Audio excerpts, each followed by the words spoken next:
Assalamualaikum warahmatullahi wabarakatuh.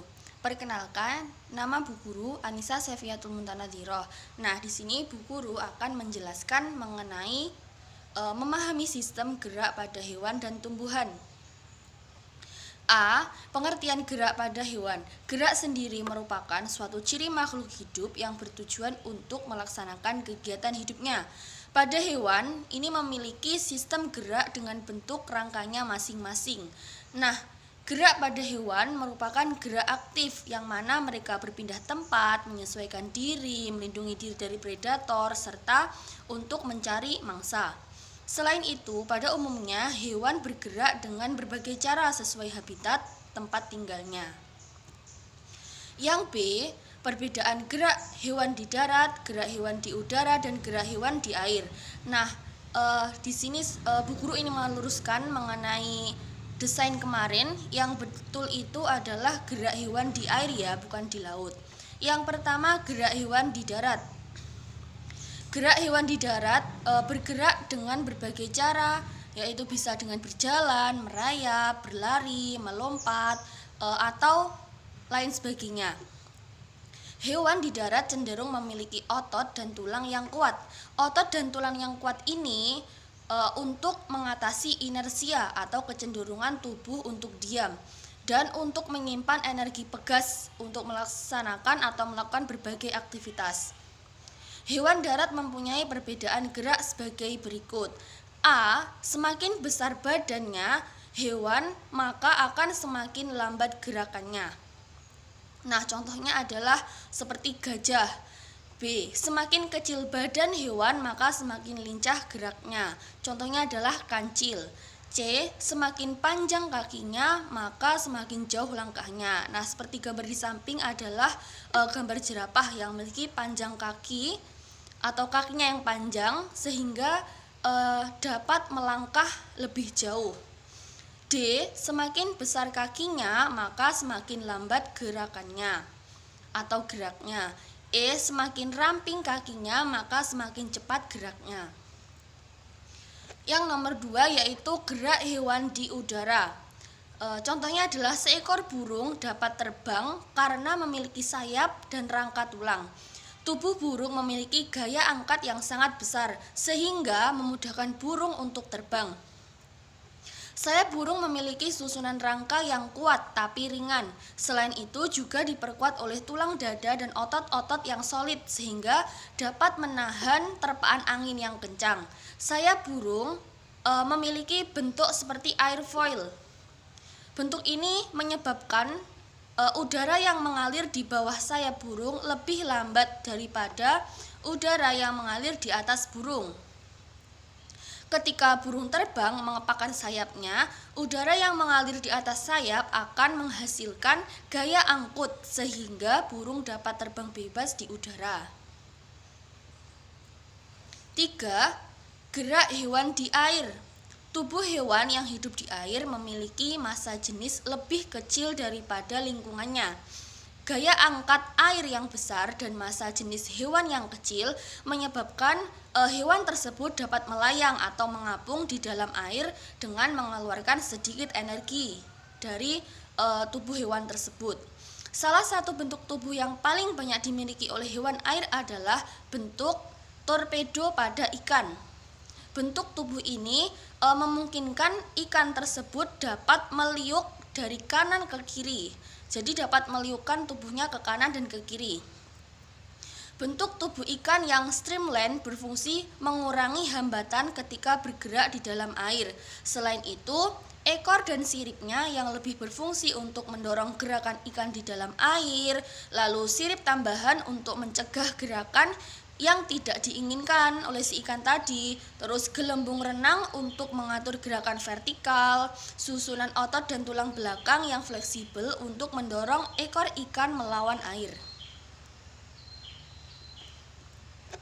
Yang C, pengertian gerak pada tumbuhan. Tadi yang awal Bu Guru sudah menjelaskan mengenai pengertian gerak pada hewan. Sekarang mengenai pengertian gerak pada tumbuhan.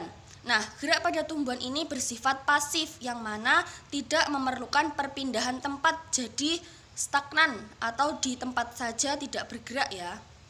Gerak dapat terjadi karena adanya pengaruh rangsangan atau stimulus. Rangsangan yang mempengaruhi suatu gerak pada tumbuhan antara lain cahaya, air, sentuhan, suhu, gravitasi, zat kimia, dan lain sebagainya. Rangsangan tersebut menentukan arah gerak tumbuhan dan ada pula yang tidak menentukan arah gerak tumbuhan. Rangsangan yang menentukan arah gerak akan menyebabkan tumbuhan bergerak menuju atau menjauhi sumber rangsangan. Yang D, macam-macam gerak pada tumbuhan. Nah, berdasarkan arah rangsangnya, gerak pada tumbuhan dibedakan menjadi 3, yaitu gerak endonom atau autonom, 2 gerak higroskopis, dan yang ketiga gerak etionom. Yang pertama yaitu gerak endonom atau autonom, yaitu bisa disebut juga dengan gerak spontan, yang mana ini adalah gerak bagian tumbuhan karena adanya faktor dari dalam tumbuhan tersebut. Contohnya seperti gambar di samping, yaitu batang kacang panjang yang membelit ke kanan. Jadi ini karena faktor dari dalam tumbuhan tersebut. Yang kedua, gerak higroskopis, yaitu gerak tumbuhan yang disebabkan oleh pengaruh kelembapan dan kadar air sehingga terjadi pengerutan yang tidak merata. Seperti gambar di samping ini, yaitu pecahnya buah atau isi pada tanaman kacang polong-polongan. Jadi isinya itu keluar atau pecah karena terjadi pengerutan yang tidak merata. Yang ketiga, gerak etionom, yaitu gerak yang dipengaruhi oleh rangsang yang berasal dari luar tubuh tumbuhan atau juga bisa disebut dengan faktor lingkungan di sekitarnya. Berdasarkan arah geraknya, gerak etionom dibedakan atas gerak nasti, gerak tropisme, dan gerak taksis. Pertama, gerak nasti adalah gerak tumbuhan yang arahnya tidak dipengaruhi oleh arah datangnya rangsangan, tetapi ditentukan oleh tumbuhan itu sendiri, misalnya karena perubahan tekanan turgor. Macam-macam gerak nasti adalah pertama fotonasti, niktinasti, termonasti, dan seismonasti. Yang A, fotonasti, yaitu gerak pada tumbuhan karena pengaruh rangsangan sinar matahari. Untuk gambarnya yang pertama, fotonasti adalah menguncupnya bunga pukul 4 dan akan mekar di waktu sore hari. Jadi kalau pagi itu menguncup karena pengaruh rangsangan sinar matahari. Yang B, niktinasti. Niktinasti yaitu gerak tumbuhan karena rangsangan berupa cahaya gelap. Nah, contohnya ada di bawah itu bunga wijaya kusuma yang akan mekar di malam hari saja karena rangsangan berupa cahaya gelap. C, termonasti, yaitu gerak tumbuhan yang terjadi karena faktor suhu. Contohnya adalah bunga tulip mekar di musim semi. Jadi bunga tulip itu akan mekar karena faktor suhunya, yaitu suhu di musim semi. D, seismonasti, yaitu gerak tumbuhan karena getaran atau sentuhan. Contohnya adalah putri malu, apabila dipegang atau tersentuh oleh tangan kita atau benda yang lain di sekitarnya, maka ia akan menguncup dengan sendirinya. Yang kedua, gerak tropisme adalah gerak bagian tumbuhan yang arah geraknya dipengaruhi oleh arah datangnya rangsangan. Macam-macam gerak tropisme ada 4. Pertama, fototropisme, geotropisme, hidrotropisme, dan tikmotropisme. Yang A, fototropisme, yaitu gerak tumbuhan akibat pengaruh arah datangnya rangsangan berupa cahaya. Nah, di sini sudah saya tampilkan untuk foto yang pertama mengenai batang atau daun yang membengkok ke arah datangnya sinar matahari karena pengaruh datangnya rangsangan berupa cahaya tadi. Yang B, geotropisme, yaitu gerak tumbuhan karena pengaruh gaya gravitasi bumi. Contohnya ada di sebelah kiri dari posisi saya, dari posisi Bu Guru, mengenai tunas menuju ke atas. Jadi pengaruhnya gaya gravitasi bumi sehingga tunas itu menuju ke atas tanah.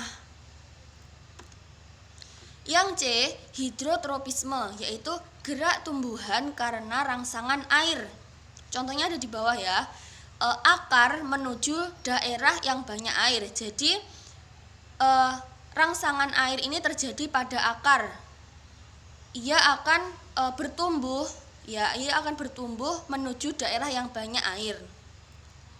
D, tikmotropisme, yaitu gerak tumbuhan karena sentuhan dari suatu benda, hewan, atau tumbuhan lain. Contohnya adalah pada tumbuhan anggur. Mereka akan menyesuaikan dirinya apabila di sampingnya ada kayu atau ada besi, mereka pasti akan menjalar di sekitarnya karena sentuhan. Yang ketiga, gerak taksis adalah gerak seluruh tubuh atau bagian dari tubuh tumbuhan yang berpindah tempat dan arah perpindahannya dipengaruhi rangsangan.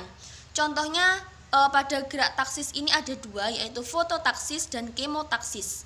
Fototaksis sendiri adalah gerak pada tumbuhan karena rangsangan berupa cahaya. Contohnya adalah gerakan tumbuhan euglena ke arah cahaya. Yang B, kemotaksis, yaitu gerak pada tumbuhan karena rangsangan senyawa kimia. Contohnya adalah gerakan spermatozoid ke arah sel telur.